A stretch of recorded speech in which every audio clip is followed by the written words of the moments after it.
Hello Muggles and welcome back to another episode of my Harry Potter Kitchen, the brand new series where I am creating a recipe for every food and drink item mentioned in the book. If you missed last week's episode, we made a very magical Harry Potter inspired fry-up. Check out the links down below in the description to catch up. But it's another Magic Monday, which means I have a brand new recipe for you.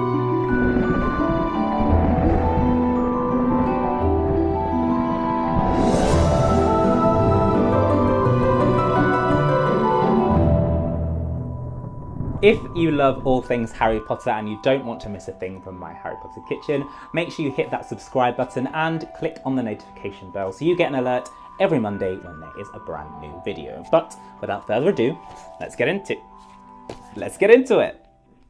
Okay, so last week we woke up on Dudley's birthday and Harry's just finished preparing them all some breakfast, but Dudley's about to go into full-on tantrum mode about the number of presents he's got. So we get a little flashback to his other birthdays where they're talking about all the trips to theme parks and hamburger bars. That's not going to be our recipe though, because that is a place, not an item of food or drink, so bear with us. Aunt Petunia's doing a good job of calming him down, getting ready for the trip to the zoo. They're going with Piers, one of his best friends, a little worried that Harry might ruin the day for them, but they seem to be persevering as they get into the car, and I think we've got our next recipe. The Dursleys bought Dudley and Piers large chocolate ice creams at the entrance. Let's go see what's in the freezer. For this recipe, you will need 500 milliliters of double cream, 1 can of sweetened condensed milk, 1 teaspoon of vanilla extract, 16 ounces of dark chocolate, and 2 tablespoons of coconut oil. So trips to the zoo always remind me of school, and another thing that we used to have on school trips are choc ices, which technically are chocolate ice creams. So for this recipe, I'm going to go back in time, a little bit of a nostalgic recipe, but create something a little bit more magical, a giant choc ice. To begin, you'll need to pour your double cream into a bowl and whisk it up until it forms soft peaks. Add in your condensed milk and your vanilla and then continue whisking until it forms stiff peaks. Once it's light and fluffy, pop it to one side while you get yourself a rectangle baking tray. I've gone for one with a removable bottom so it's nice and easy to get out. Double line your baking tin with cling film and then slowly pour in your whipped cream, smoothing over the top. Using a spatula to make sure all the mixture gets into the corners. Once you're happy with it, fold over the excess cling film, press it into place to get a nice solid coverage, and then pop it into the freezer for 6 hours. Now while I've got my glasses on, let's go for another science lesson about food. The trick to getting a nice thin layer of chocolate on your choc ice is actually coconut oil.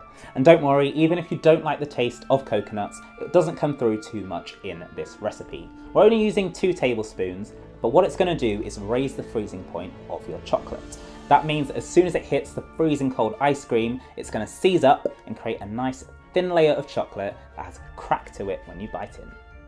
We're going to melt the chocolate in a bowl over simmering water, and I've gone for good quality dark chocolate. Add in your 2 tablespoons of coconut oil and then keep mixing it until it's nice and smooth.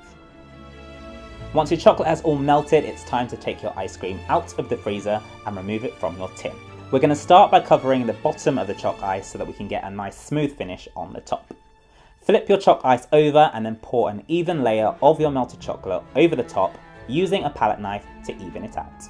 It's really important here that you try to neaten it up in one swipe. If you keep going back and forth, what you'll do is scrape the chocolate as it begins to freeze and you'll have a very uneven surface. So you only get one shot, make it count. Once you're happy with your first layer, pop it back into the freezer for a quick 5 minutes to finish setting up. Next, it's time for the final coat. So take your choc ice out of the freezer, flip it onto its base and pour an even coat of your melted chocolate over the top. Again, just one swipe over the sides and then a final swipe over the top and leave it to do its magic. Pop the choc ice back into the freezer until you're ready to serve, and voila! Your giant choc ice is ready to go and is the perfect ice cream treat for Dudley's birthday. So there you go, another magical giant recipe in my Harry Potter kitchen. If you're a fan of choc ices, definitely try this recipe out because it tastes just like the real thing and it will go down a treat for any party, whether it's summer or winter. I mean, it doesn't matter.